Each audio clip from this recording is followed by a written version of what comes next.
Thank you for having me, and I am an alderman within the Borough Corporation of Siparia.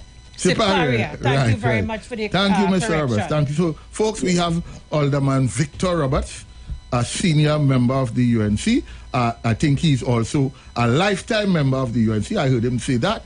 And he's an alderman in the Siparia Regional Corporation. Welcome to the Juju Love Show, Mr. Roberts.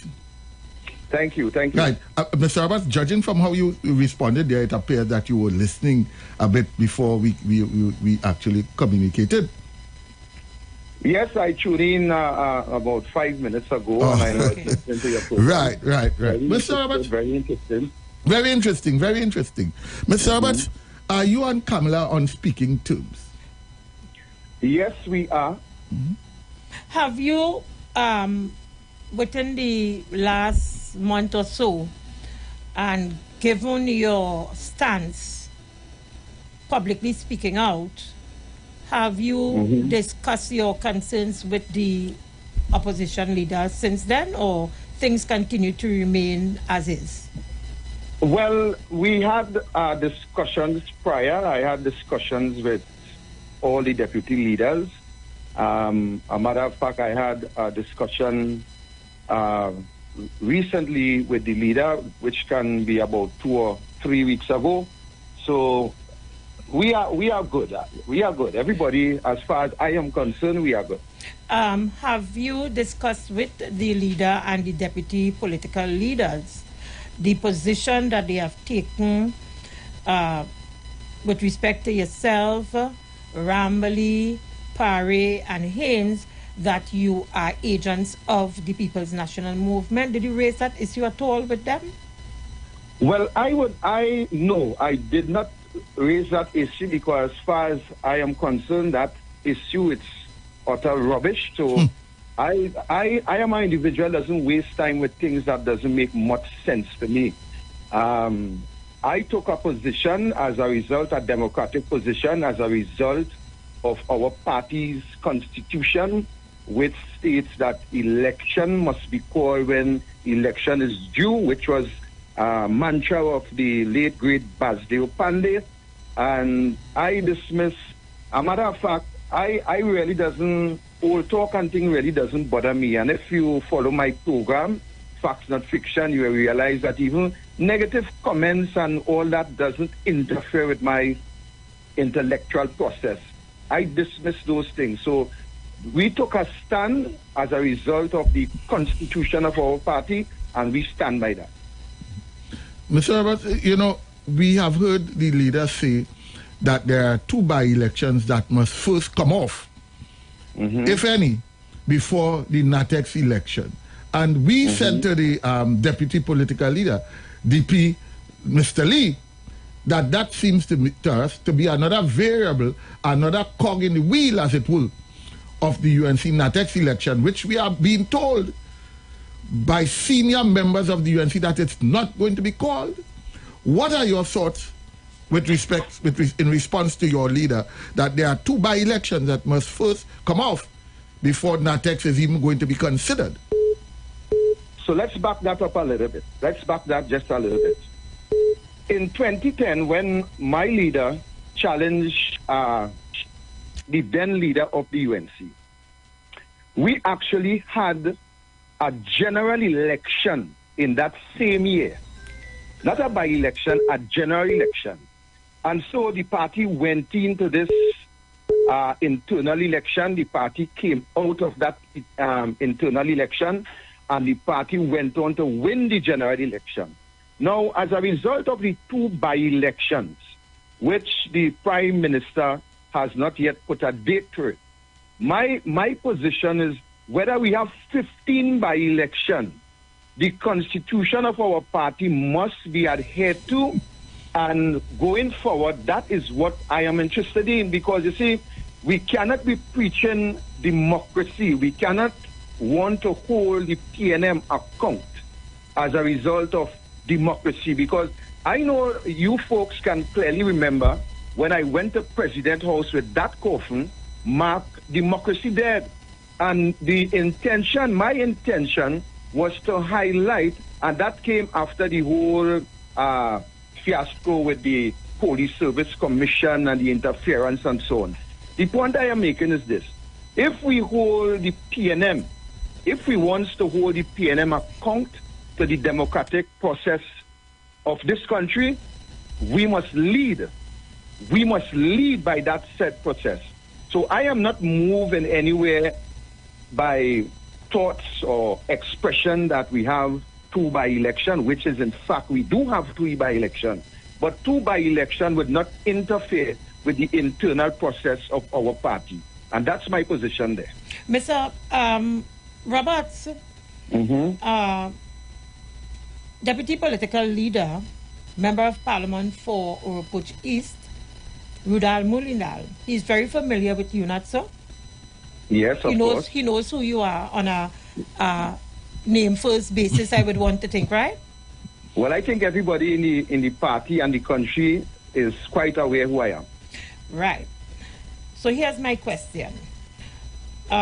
When you publicly on your social media program spoke out about the democratic process and it being adhered to in the party based on the party's constitution, in response, Dr. Munilal referred to you as someone that he knows nothing about. He described you as nothing. I am trying to figure out how you felt about that, because I can't understand. This is a gentleman who I'm seeing alongside the Prime Minister, dragging Coffin, East, West, North and South, championing being I don't want to insult you by using the word window dressing, but at the front line, so to speak, at the front line of the activism for the party.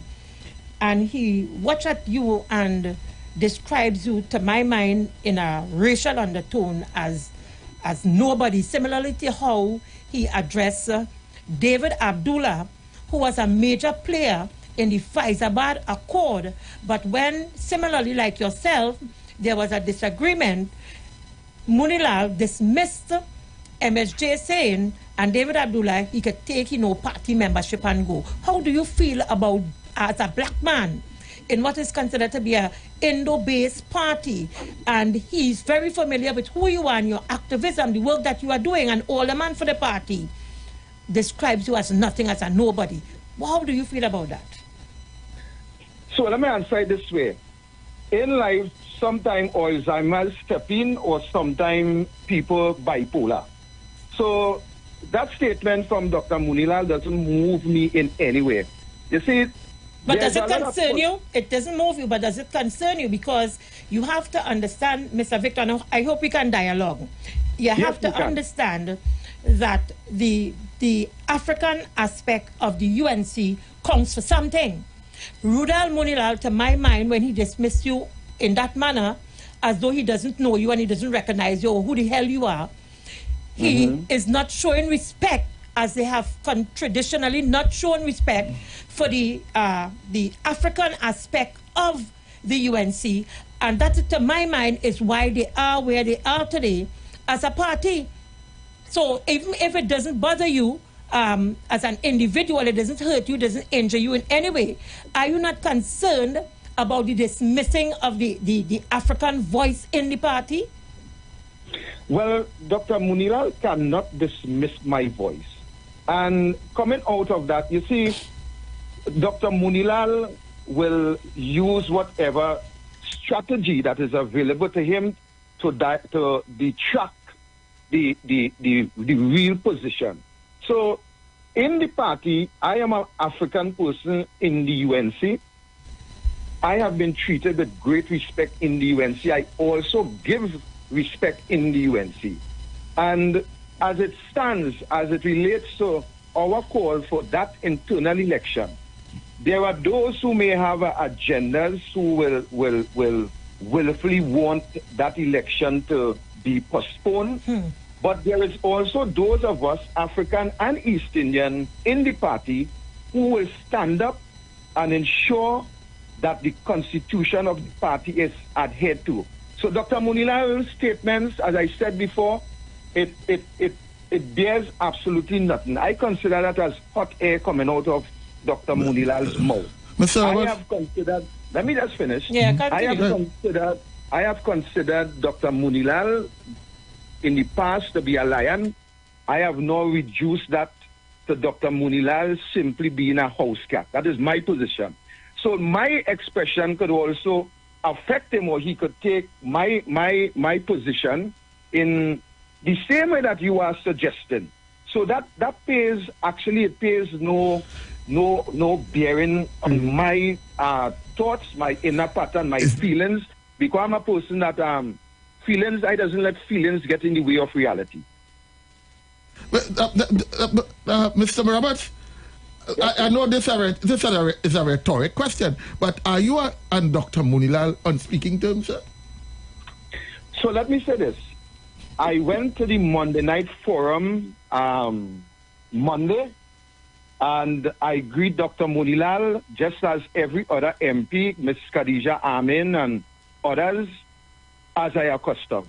So as far as I am concerned, and as far as where I sit, until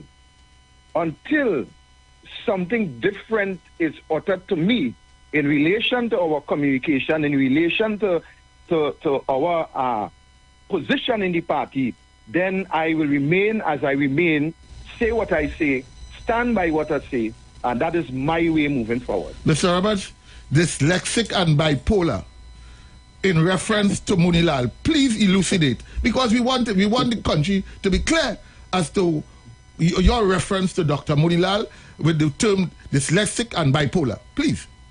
So I am saying, if Dr. Munilal, and let me just say this, I was told that Dr. Munilal made that statement. I haven't gone to look at it. I haven't spent any time behind it, because I said these things doesn't bother me. But if for some reason that statement was made as I was told, then this is the conclusion I have to come to, is either Dr. Munilal is probably bipolar or something is not functioning well. And that is what I will say on that matter. But outside of that, I remain strong within the UNC, a member of the UNC, a fighter for democracy in and out the UNC. And as I said before on one of my programs, positions doesn't move me. Because if positions used to move me, then I would not be taking the stand that I took in relation to this issue. So I am going to be an advocate for democracy. I'm going to stand up. I am going to stand by my colleagues who make that stand in order to move the party forward, because this party could only go forward if we allow the wider population, if we allow a holistic view, and we allow the process of democracy to work within the party. Then we can have a stronger UNC, and then that can be transformed to a stronger Trinidad and Tobago. Outside of that, I am saying we would be in trouble. Mr. Roberts, your tenure as an alderman goes for how long? What the period? Give us a time frame, and how long were you elected? It can be removed at any time, I think. And that is what we want. Do you consider your position in the because we are being told from deep within the bellies of the UNC, as it were, that you will be removed as an alderman, and they're talking about as close as next week. Go ahead, sir. So let me say this. When my mother gave birth to me in this country, she gave birth to a brown-skinned baby boy who now get black. My mother never gave birth to an alderman in the Cyprus Borough Corporation. I will stand up and I will fight against any party, against anybody who believe that they can circumvent the constitution, whether of the country or whether of the party I belong to. And if the price is being removed as an alderman, then so be it. The fight will continue. I am not concerned the least. And when I said the least, I am not concerned the least whether I am removed for standing for democracy. I am not concerned whether they remove me because I speak out and I took a stand for what is right. You see, in this country, we have to pay the price for our actions.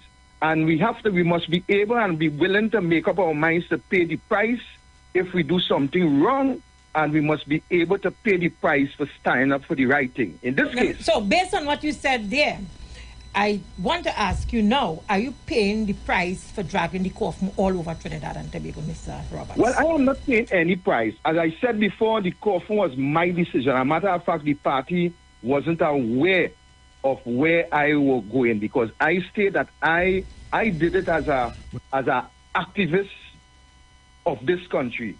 I did not carry that coffin by the president's house. How the Prime Minister and the deputy political leader ended up on your side if they wasn't aware of dragging coffin with you all over Trinidad and Tobago, Mr. Roberts? Right, so I explained that to you. Okay. So I took it upon myself as a social activist. This is what I was going to do. And when I started that journey from Erie, members of the party reached out to me because it take a couple of days from Erie to Port of Spain. And so they give their support by walking in their constituency. Within their constituency, they give me that support, and that is how they were a part of that scenario. But that was not a planned UNC event. I want to be categorically clear on that. That was a Victor Roberts initiative. Mr. Roberts, I don't know if you know that we know that Stephen Cadiz had that same coffin that you were dragging all over Trinidad in the Keep Noel 36 initiative. And he was successful. I don't know if you know that, but I don't know if you know that when you say it's your initiative, it could be perceived that it was a borrowed initiative, sir. So let me help you. Go ahead, please. And I know that you could find the information. You have 1 minute because you have 1 minute because you are not out of time. Yes, of course. Yes. That coffin, I bought that coffin at Madhu Singh Funeral Home. And you see, I called the name. I bought that coffin there out of my cash. I put Democracy Dead out of my spray paint, and I started that journey on my own. Robert, it's a genuine coffin you bought. We thought it was just a prop, but we did not know that you actually paid cash for it. So we want to thank you. By chance, Mr. Roberts, how much you paid for the coffin? By chance? I paid $1,800 and the Jesus, there you go, folks. Okay, yeah, Mr. Roberts, thank you very much for joining us. We out of time. We have to go pay our bills and come back. Folks, that was the voice of Victor Roberts, Alderman, out of the Separia.